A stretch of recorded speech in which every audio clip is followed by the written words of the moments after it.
જાઓ દે જાઓ જાઓ ધીમે ધીમે જાઓ જાઓ જાઓ જાઓ જાઓ જાઓ જાઓ જાઓ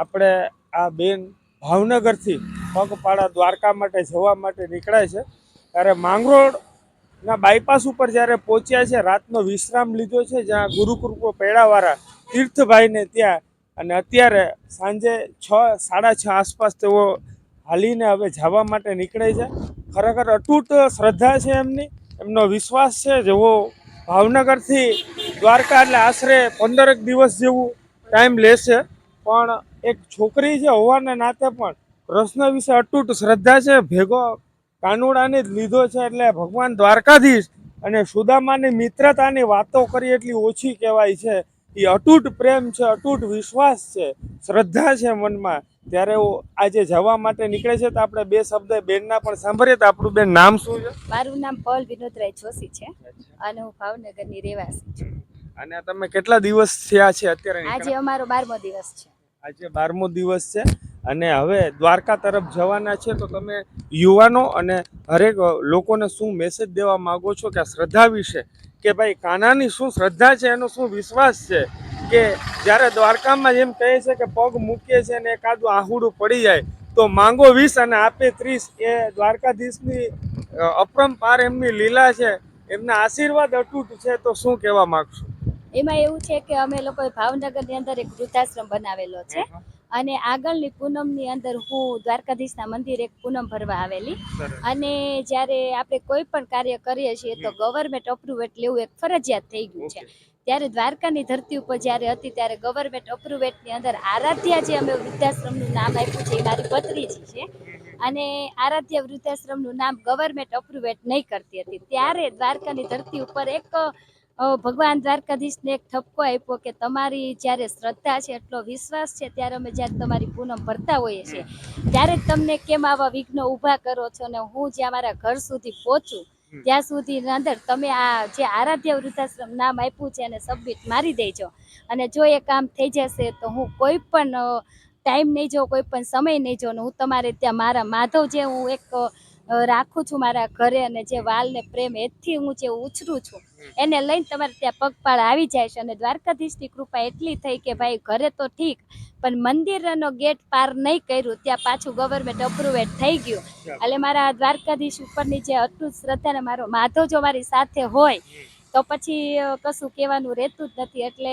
દ્વારકાધીશની એટલી શ્રદ્ધા છે એટલે પછી આગળ અમારું વૃદ્ધાશ્રમનું કામ ઘણું બધું બાકી છે એટલે પેલું જે વદાડ આપણે જે દ્વારકાધીશને કરેલો કે અમે તારા સુધી આવી જઈશું તો અમે 5/5/2026 ને સાંજે 6 વાગે ભાવનગરથી અમે સ્મશાન કર્યું 300 મીટરની આજે 12મો દિવસે માંગરોળ અમે પહોંચી ગયા છે દ્વારકાધીશની નિર્વિઘ્ન અમને લોકોને દ્વારકા સુધી પહોંચાડી તેવી મારા માધવને પ્રાર્થના છે. બિરદાવા લાયક આ વાત છે આ બેનને ખરેખર બિરદાવા જોઈએ કે એમણે જે માંગેલું હતું વસ્તુ એના ભગવાનને સ્વીકારી લીધું અને તેઓ ત્યાં પહોંચે એ પહેલાં જ એ વસ્તુને સ્વીકારી લેવામાં આવ્યું. સંસ્થાને એક લાયસન્સની જરૂર હતી એ લાયસન્સને હંમેશા માટે સ્થાપિત કરી દીધું અને ત્યારે એમણે શ્રદ્ધા હતી અને ત્યારે એવી વાત કરેલી હતી કે આ માટે હું પગપાળા દ્વારકા પહોંચીશ.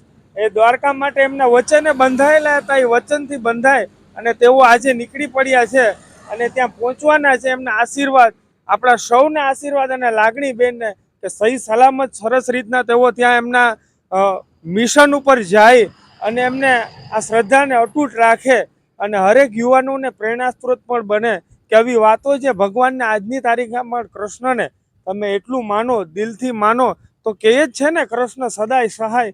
કૃષ્ણની વાત છે એ ક્યારેય વ્યસ્ત નથી જાતી. તમે માંગો એ વસ્તુ મારે પણ કરવું તમારે પડશે. રસ્તો એ બતાડશે. કરવા માટે કંઈ નહીં થાય. ઘરે બેસીને એમને માંગશું તો કંઈ નહીં થાય. ઊભું થઈને થોડુંક તો કરવું પડશે. થોડુંક ઓલી બાજુથી એ પણ કરશે પણ તમારે થોડુંક હાલવું તો પડશે જ ને. થોડુંક કંઈક હિંમત પણ કરવી પડશે, કારણ કે કુદરત પણ રાહ જોઈ છે કે તમે ઊભા થઈને કંઈક આગળ વધો તો હું તમારી મહેનત કરીશ, બેસીને માંગવાથી કંઈ નહીં મળે. એવી જ રીતના ખૂબ સારા, અને આપને પણ આશીર્વાદ છે એવા કે તમે સહી સલામત સરસ રીતના આપની શ્રદ્ધાને અતૂટ રાખો. તો ફરી પાછા મળશું. ભાવનગરથી તમે દ્વારકા માટે જાઓ છો તો આપના આશીર્વાદ તમારી સાથે રહેશે. આભાર, ધન્યવાદ.